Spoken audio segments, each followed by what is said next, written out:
Vamos resolver agora a questão 44 do vestibular da UniOeste de 2021. Seja A pertencente aos inteiros, um número inteiro, obviamente, com A diferente de zero e considere o polinômio P de x igual a x ao cubo mais A menos 1 menos A ao quadrado, que multiplica x ao quadrado mais x mais A. É correto afirmar que... Então, aqui a gente quer saber algumas relações, algumas informações a respeito aí do quê? A respeito das nossas raízes desse polinômio. Então, o que acontece? Sempre que você está no vestibular, você está numa prova e você tem um polinômio de grau 3, polinômio de grau 4, um polinômio de grau 5, e ele quer saber algo em relação às raízes, pessoal, pode ter certeza, ou quase certeza, uma das raízes vai ser o menos 1 ou 1. Então você pode testar o menos 1 aqui, você pode testar o 1, que com certeza um dos dois vai ser raiz, tá? 99% dos casos. Por quê? Porque é muito difícil não ser, porque senão você vai ter muita dificuldade. Sendo assim, vamos testar o menos 1. Testando aqui P de menos 1, o que você vai ter? Você vai ter menos 1 ao cubo, que é o quê? Que é menos 1. Então vai ser menos A mais A menos 1 menos A ao quadrado. Menos 1 ao quadrado é 1 menos 1. Isso aqui mais o A. Então o que acontece? Esse cara aqui zera, portanto multiplica por 0 fica 0. Aqui tu vai ter menos A com mais A vai ser 0. Então P de menos 1 é o quê? É igual a 0. Sendo assim, eu sei que a nossa primeira raiz vai ser R igual a menos 1. Se o R igual a menos 1, eu já sei uma raiz. Então, o que eu sei? Eu sei basicamente que algumas alternativas eu já posso eliminar. Aqui, ó, alternativa B.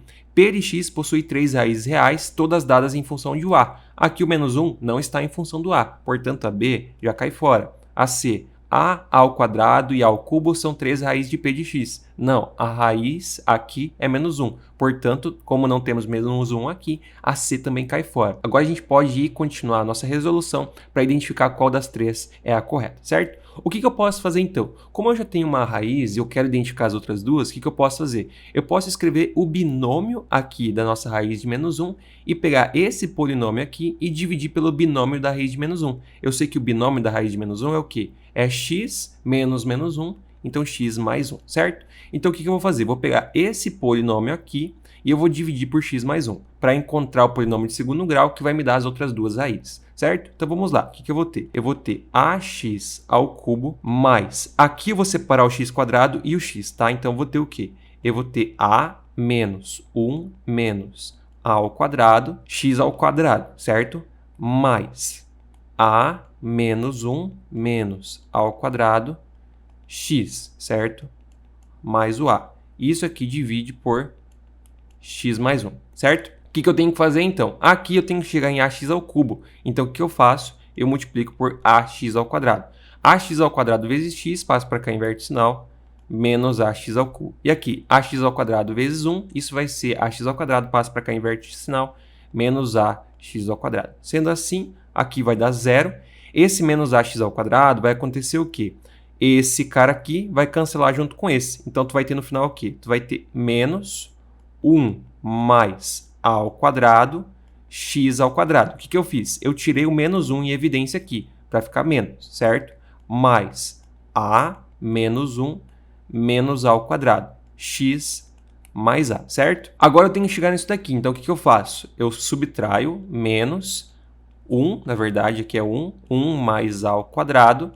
Aqui, como é x ao quadrado, e aqui eu tenho x, então eu vou colocar x. Então, eu vou ter aqui mais 1 mais a ao quadrado, x ao quadrado.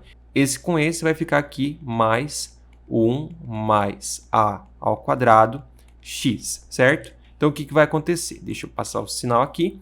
Esses dois vão se cancelar, vai ficar 0. Aqui, eu vou pegar o seguinte. Esse cara aqui vai cancelar junto com o x, então tu vai ter 0 também. No final, tu vai ter ax mais a. Sendo assim, o que a gente pode fazer? Deixa eu descer aqui. A gente vai fazer o seguinte, a gente vai multiplicar aqui por a. Então, mais a, tu vai ter, então, menos ax menos a, que vai ficar 0. Sendo assim, eu sei que o meu p de x ele pode ser reescrito da seguinte forma. Deixa eu separar aqui.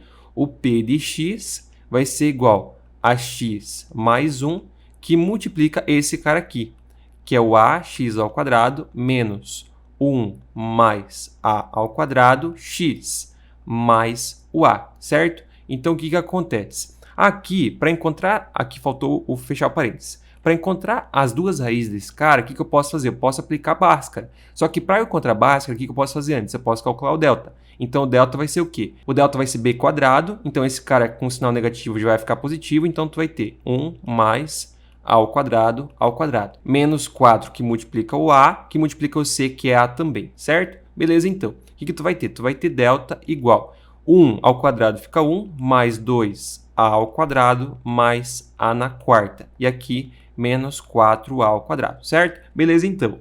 O que acontece? Aqui tu vai ter o seguinte, tu vai ter delta igual a na quarta, menos 2 ao quadrado, mais 1, certo? Beleza, então, o que acontece? Se você observar, você tem aqui um delta. Para esse delta, o que a gente pode fazer? A gente pode identificar as possibilidades dele. Eu sei que se o delta é igual a zero, eu tenho duas raízes no mesmo ponto, então duas raízes iguais, certo? Se o delta é maior que zero, eu tenho duas raízes diferentes, mas raízes reais, e se o delta for menor do que zero, eu tenho duas raízes complexas, certo? O que acontece então? Para eu identificar se eu tenho raízes reais ou se eu tenho raízes complexas, eu vou ter que fazer o estudo do sinal desse cara aqui. Mas uma coisa que eu já sei é o seguinte, é que todas as raízes, como o meu delta tem valores de A, todas as raízes vão depender de A. Sendo assim, eu já posso excluir a E, porque aqui ele fala que todas independem de A. Mas aqui a gente pode observar que duas delas vão depender de A, certo? Então o que eu vou fazer agora? Para identificar se a A ou a D é correta, eu preciso saber se a gente vai ou não vai ter raízes complexas. E para eu saber isso, o que eu vou ter que fazer? Eu vou ter que fazer o estudo do sinal. Então, como eu posso observar que eu tenho uma equação biquadrada, o que eu sei? Eu posso fazer o seguinte, eu posso chamar de U o meu A quadrado. Sendo assim, eu vou ter 0, no caso, no lugar do delta, para eu identificar o estudo do sinal, eu vou ter 0 igual ao quê? 0 igual a U ao quadrado menos 2U mais 1. Se você fizer isso daqui e você fizer o estudo do sinal disso daqui, o que você vai ver? Você vai ver que U' igual a U duas linhas, que é igual a 1. Sendo assim, a gente só tem uma raiz no mesmo ponto. E como é uma parábola positiva, ou seja, uma parábola voltada para cima, o que a gente sabe? A gente sabe que aqui vai ser o ponto 1, então ela vai fazer isso daqui. Ela nunca vai ser negativa. Esta equação aqui, que é a mesma que essa, ela nunca vai ser negativa. Se ela nunca vai ser negativa, a gente não vai ter raízes complexas. Ou a gente vai ter raízes reais e distintas, ou a gente vai ter raízes reais no mesmo ponto. Então, como eu sei que são duas raízes que dependem de A, e somente o menos 1 não depende de A, e eu sei que a gente não vai ter raízes complexas, A eu já posso descartar, portanto a alternativa correta é a alternativa D. E outra coisa, pessoal, como você já tinha eliminado a B, já tinha eliminado a C, e você viu que as raízes vão depender de A, e você eliminou a E, aqui a A você já poderia descartar também, você não precisava nem fazer o estudo do sinal. Eu fiz para mostrar, mas por que você não precisava fazer o estudo do sinal? Porque não tem como ter duas raízes reais e uma raiz complexa. Ou você tem duas raízes complexas e uma real, ou você tem todas as raízes reais. Por quê? Porque a raiz complexa, ela sempre é impar. Então, se você tem um polínômio terceiro grau, ou você tem duas raízes complexas e uma raiz real, ou você tem três raízes reais. Sendo assim, a gente já poderia ter eliminado nesse caso. Então é isso, pessoal. Essa é a resolução da questão 44 do vestibular da UniOeste e 2021. Se você ficou com uma dúvida, algo que não ficou claro, deixe aqui embaixo nos comentários que com certeza estarei esclarecendo para você o mais breve possível. Também peço para você que se inscreva e ative as notificações para não perder um vídeo, nenhuma dica e nenhuma novidade. Muito obrigado a todos que assistiram, bons estudos, grande abraço, valeu e até a próxima.